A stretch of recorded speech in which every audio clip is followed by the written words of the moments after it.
notes. So I'm going to read Micah chapter 6.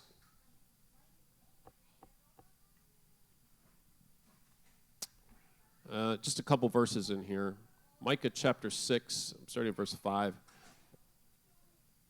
It's really kind of like a mini court case going on between God and his people.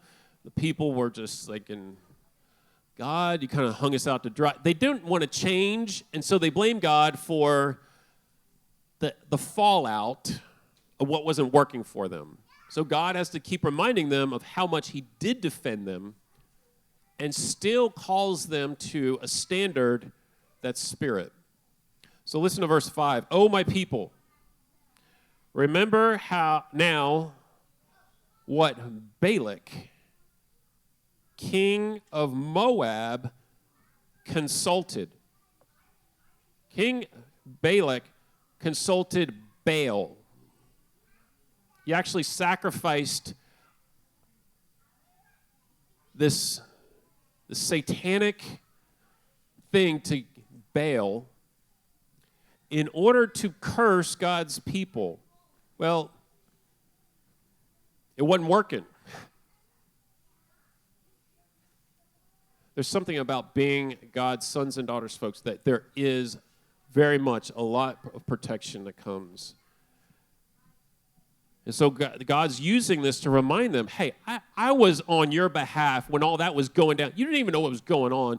But up in the mountains, King Balak was trying to take you all down just because you existed. Well, he actually felt threatened by their presence because he knew God was about to use them to mow down his own country. So, and then he contracted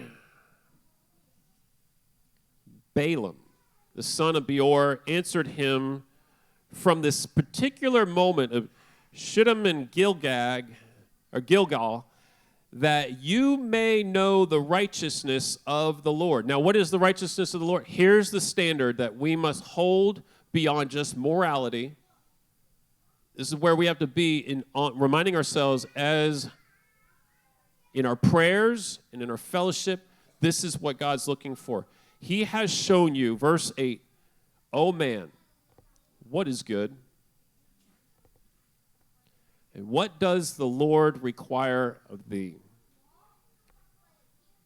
To do justly, to love mercy." You must love it, not resist it. "And to walk humbly with your God." Do justly, but not just justice. To love mercy. There's your blend of truth, the justice part, and mercy. God is absolutely interested that you stay dual-minded about these topics, truth and mercy. Just go ahead and weld them together in your mind.